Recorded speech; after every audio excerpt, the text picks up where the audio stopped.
che seguono questo segmento.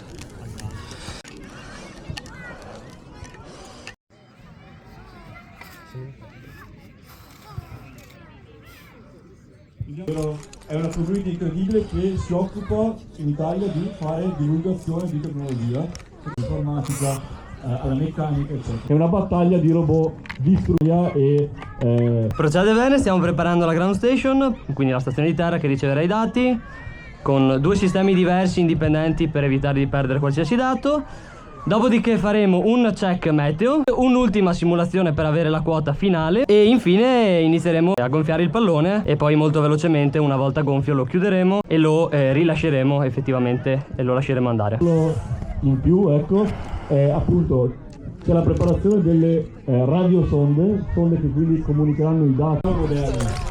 Quindi Tommaso con il suo gruppo, appunto, quando vede che c'è un lancio lo segue e poi salta in macchina e gli va incontro. Quindi queste sonde che avremo lanciato sono proprio queste sonde che sono state recuperate. Che dire, appunto, del meteo, perché dobbiamo stare un attimo attenti per capire dove andrà a finire questa sonda e avendo le simulazioni temporali dobbiamo controllare. All'inizio bisogna avvertire le persone che volano con gli aerei e proprio questo si fa quello che è il NOTAM. Questi palloni sono molto piccoli rispetto al cielo ed è la probabilità che un pallone di questo tipo sia importante anche questo tipo di azione. Il lancio salirà, abbiamo sentito, sopra i 20 aerei, pochissimi aerei volano e...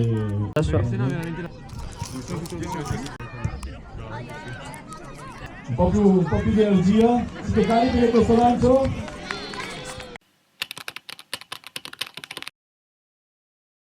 Facendo vedere le loro creazioni, quindi con Simone, con gli altri organizzatori, tutti presso la palestra dove si è fatto grande e si vede, e vi ringraziamo perché così tanto lavoro in una piccola realtà come la nostra ha un doppio significato ancora più grande. Cercheremo di proiettare qualche momento in live il volo, quindi vedremo il punto direttamente proiettato in fiera.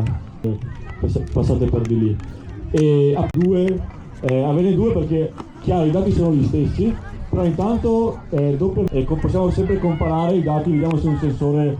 Abbiamo guardato le previsioni meteo, ottime notizie, sono direi perfette e simulano tra l'altro perfettamente le condizioni a cui lanciamo di solito. E la simulazione è appena stata caricata e atterrerà la sonda dalle parti di Pieve di Soligo. Allora ho in mano la sonda, poi dedicheremo qualche parola alla sonda e qualche parola a chi è dedicato il lancio. E sotto c'è un programmatore che noi utilizziamo per cambiare tutti i dati che ARPAE, questa è stata lanciata in precedenza da ARPA Emilia Romagna, hanno utilizzato. Il sistema primario, dicevo, è composto da una chiavetta RTL SDR, è un ricevente, come se fosse una normalissima radio, da cui non si può però trasmettere, collegata ovviamente ad un'antenna per la ricezione dei dati. Se per caso il mio computer dopo il lancio dovesse avere un mancamento o qualsiasi altro tipo di problema, entra in gioco, anzi è sempre in realtà in gioco, il TTGO. TTGO è anche lui un computer a sé stante e sa già, una volta acceso, a che wifi collegarsi e prende tutti i dati che arrivano dalla sonda e li carica direttamente sul web. Sul sito sondehub.org le persone possono seguire il nostro lancio, vedere anche una stima di dove atterrà in tempo reale, aggiornata ogni secondo, e anche eventualmente tra tot anni andarsi a recuperare i dati raccolti durante il volo. Quindi se qualcuno deve fare uno studio, i dati sono tranquillamente liberi, aperti, accessibili a chiunque insomma sia del settore o comunque che li voglia leggere. Quello che avete appena sentito è il fastidiosissimo rumore che produce una sonda ascoltato, diciamo, ad orecchio, tradotto dalla radio, da onde che non riusciamo ovviamente a sentire, ad un suono. Noi capiamo gran poco, ma in questo rumore ci sono tutta una serie di dati su temperatura dell'aria, umidità, pressione, posizione della sonda, quindi latitudine, longitudine, altitudine, velocità della sonda che sta facendo, eventuali errori. delle sonde e chiaramente è super indispensabile. Vediamo, perché davvero di alta tensione, manca pochissimo, si può tagliare a fette, diciamo, l'attenzione di questi ragazzi che non è la prima volta che lanciano un pallone di questo tipo, ma l'emozione c'è. Spero. Quando questo pallone esploderà e entra in azione il paracadute. Chiaramente va bene cadute, diciamo, l'attrito che hanno con l'aria non è detto talmente tanto che non sono pericolose.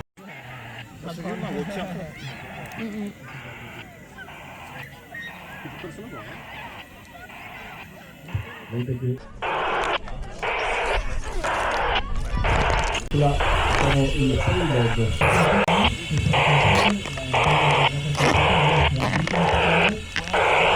potendo sollevare il raggiunge un certo volume di aereo, si può.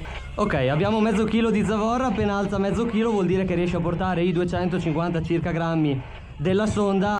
Potete vedere un paracadute, non è obbligatorio e non è nemmeno utilizzato da chi lancia sonde ogni 12 ore. Noi invece ci teniamo alla sicurezza, c'è una corda che è unica dall'inizio alla fine che attraversa a metà il paracadute e poi il paracadute che ha delle altre corde che si allacciano circa a metà. Allora, qualche parola sulla sonda in sé. E sopra recita una frase che probabilmente farà discutere qualcuno di voi. Ed è una frase di Papa Francesco. Chi fa la guerra dimentica l'umanità. La gente comune è la vera vittima e paga sulla propria pelle la follia della guerra. Ok. Ma c'è un plot, diciamo, questo lancio in realtà non è dedicato a Papa Francesco, è dedicato a una persona particolare, soprattutto probabilmente per me, che l'ho conosciuta, e anche per Ernestina che ci fa un video, ed è dedicato a Sammy Basso.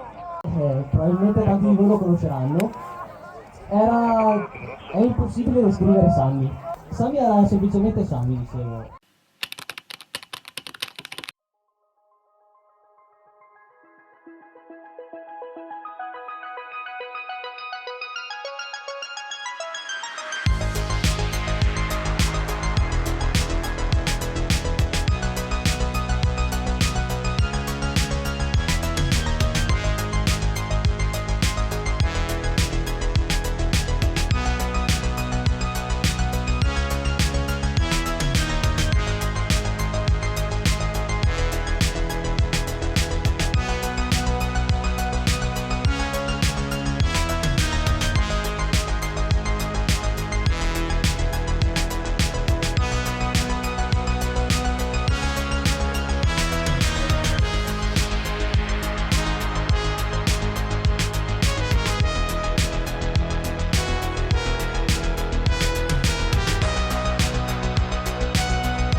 Complimenti a Tommaso.